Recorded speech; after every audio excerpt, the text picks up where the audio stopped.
Hi Taurus, and welcome to your weekly tarot reading. Thank you so much for joining me today. I hope that you are doing really, really well. This reading is for any sun, moon, or rising Taurus.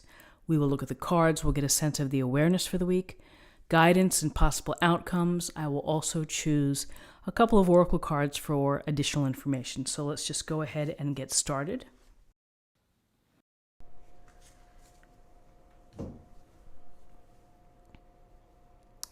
Okay, we have the Five of Swords. We have the Eight of Wands. We have the Knight of Cups. Excuse me.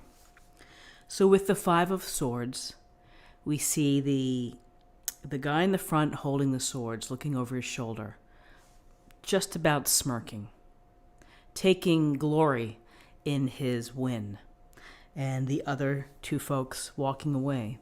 One looks like they've had enough and they're just laying down their sword. The other one maybe looks a little more upset. So there are several perspectives within this illustration. And it goes to that we have conflicts and we have arguments and we have battles, often within our life. And sometimes they're really unpleasant and sometimes they're upsetting. And so it's always a decision that you have to make once you get entangled in this. How are you going to see it through? Are you going to be on top and take these swords no matter what? Is this issue that has come up that you are, mixing it up with, is this issue so important to you that you need to be the victor? Or is this something that it's really not worth the upset? It's not worth the stress, the, rising flush that you feel when you're engaged like that. And you say, just never mind, I'm walking away.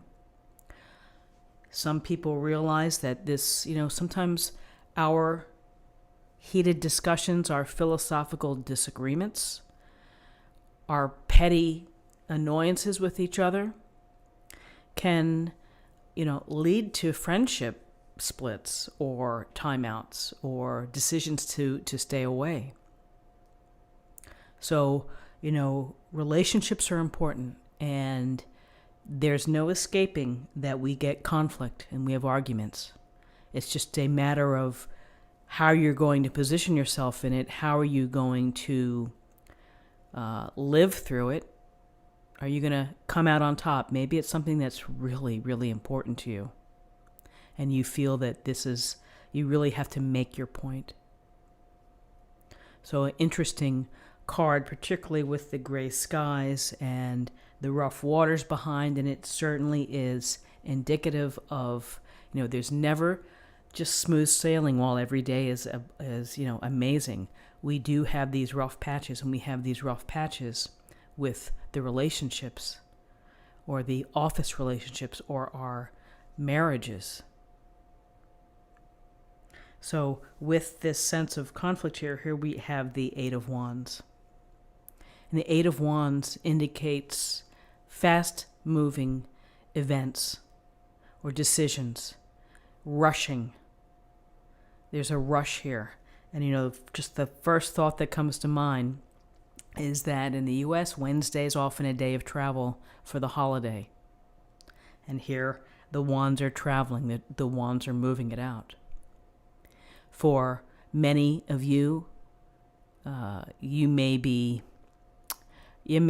communicating. You may be communicating with loved ones about travel plans. So there's the communication here, text, phone calls, emails, whatever it may be. So think about your communication. Think about how you're speaking this week, and particularly in light of this conflict or the potential for conflict. Wands represent passion. It may represent news coming in. It may be an opportunity that you have to respond to quickly and make a swift decision. There's also a thinking here, though, this is fast moving, is to sometimes we have to make swift decisions, But there's a difference between making an informed, swift decision versus a rushed decision. So just keep that in mind as well.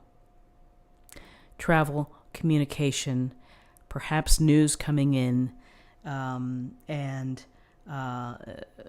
with the wands, it's a lot of activity. It's a lot of things going on, a lot of projects in the air for you. You may feel very busy and very obligated, and a lot of things to do this week that you have to check off your list. And then we have our loving Knight of Cups who come into the reading.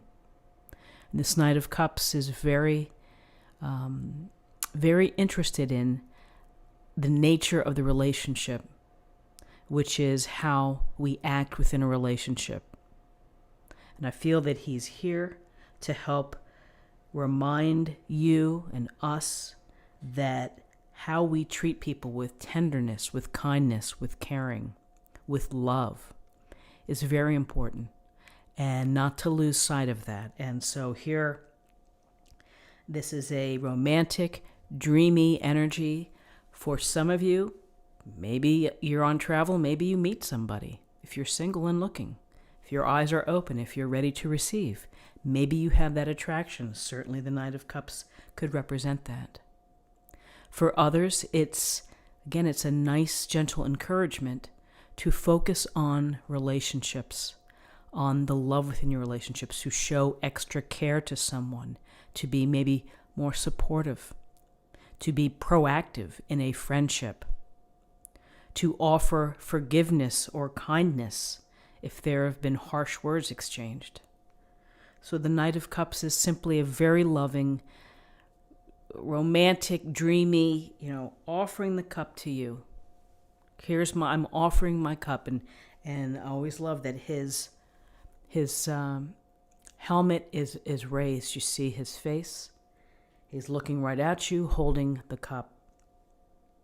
So I focus on your relationships, the gentleness, the love, and the tenderness that you provide to a relationship.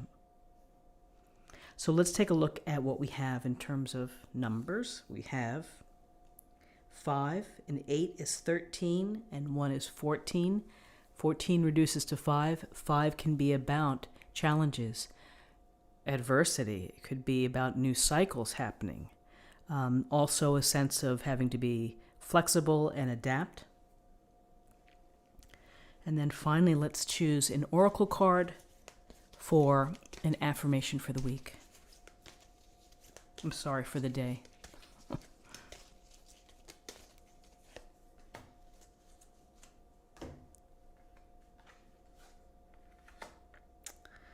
Don't relinquish your power. One of my favorite statements, one of my favorite affirmations, don't relinquish your power. Which is, power can be shown and demonstrated with good decisions, with walking away when necessary. So, it's a nice idea to think about, which is your own personal power and the gifts and the talents that you have. Don't surrender them. Don't let people shade you or do whatever it is. You have to have the strong belief within of your own personal power, your gifts, your beauty, your love. So my friends, I hope that you have a wonderful day. I wish you the best. I thank you for your time. Subscribe, like this video, share this video, comment below, and I'll see you tomorrow. Take care. Bye-bye.